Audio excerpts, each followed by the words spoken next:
მაშინ რომ საქართველოში ნამდვილად შეიქმნას ბავშვებისთვის ცხოვრების ჯანსაღი პირობები.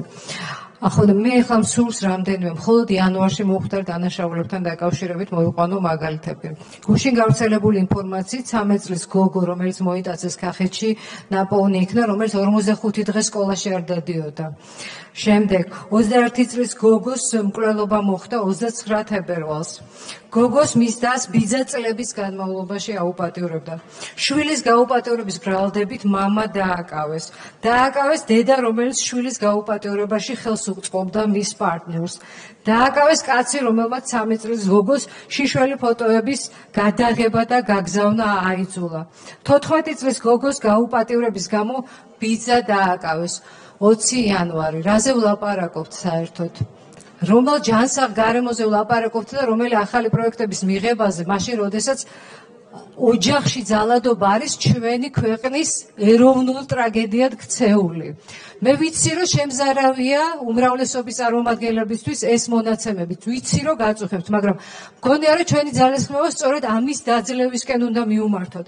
მაგრამ სამწუხაროდ ამ ფონზე განათლების მინისტრი ნაცვლად იმისა, რომ სკოლებში აღნიშნულ საკითხზე მეტი ყურადღება გაამახვილოს, გადაწყვიტა, რომ საარჩევნოდ სტუდენტები უნდა მოისყიდოს და 3 წლიან საბაკალავრო სწავლებაზე და 1 წლიან სამაგისტრო სწავლებაზე თან გამოცდების გარეშე რეფორმებს გვიანონსებს. ანუ ჩვენ ხედავთ, სად გადის უმრავლესობის პოლიტიკური ინტერესი და სად არის რეალური ინტერესი. არა რეალური პრობლემების დაცვაში, სადაც ჩვენ ხედავთ, რომ პედოფილია არის უდიდესი პრობლემა საქართველოში. არამედ იქ, სადაც არჩევნების ინტერესი გადის. მეორე საკითხი, რაზეც ასევე მინდა გავამახვილო ყურადღება და ამ შემთხვევაში მინდა მიუმართო საქართველოს პრეზიდენტს.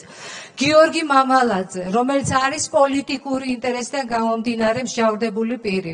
გაურკვეველი, არავინ არ იცის ამ საქმის ავანჩავანი. საკაცით გამოიყვანეს ციხიდან. თქვენ არ ვიცი ნახეთ თუ არა კადრები, მაგრამ საკაცით წაიყვანეს თურქეთში სამკურნალოდ. ამიტომ საქართველოს პრეზიდენტს მიუმართავ, რომელმაც ვეტო დაადო საარჩევნო კოდექსს, იმიტომ რომ ეს კოდექსი არ შეესაბამება ევროპულ სტანდარტებს, არ შეესაბამება საქართველოს მოქალაქეების ინტერესებს. გავიხსენოთ ქალბატონო სალომე გიორგი მამალაძე, მაშინ როდესაც ციხეში გვყავს მიხეილ სააკაშვილი, რომელსაც უბრალოდ მისი ექსტრადირების საკითხის განხილვა ვერ დააწყებინა უკრაინულმა მხარემ იუსტიციის სამინისტროს და ეს საქმე არ იძლის უბრალოდ დოკუმენტების მომზადების რიგში, რომელია მიხეილ სააკაშვილის დოკუმენტები, ვერ გავარკვიათ 2 წლის განმავლობაში. მე, რომელიც პარლამენტის წევრის კონსტიტუციური უფლებამოსილებით სარგებლობას ვითხოვ სასამართლოში, სხდომა არ მენიშნება. მაშინ, როდესაც ევროპის სასამართლომ მოახერხა და ჩანიშნა, ასე ვთქვათ, რიგარეშე სხდომა დაუყოვნებლივ ღონისძიებასთან დაკავშირებით. ანუ ერთი რამ ცალსახაა. იქ, სადაც ხელისუფლების ინტერესი გადის, ყველა მექანიზმი, ყველა საშუალება გამოიყენება იმისათვის, რომ ადამიანებმა ვერ მიაღწიონ სამართლებრივად სწორ რეაგირებას და სწორ პასუხს.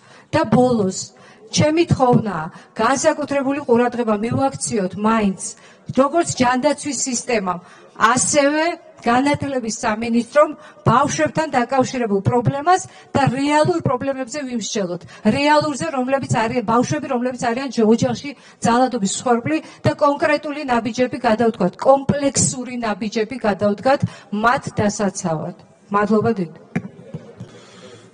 ქეთევან თურაზაშვილი, დიმიტრი ხუნდაძე, ხატია დეკანოიც. მოგესალმებით ყველას, მივესალმები საზოგადოებას, ვინც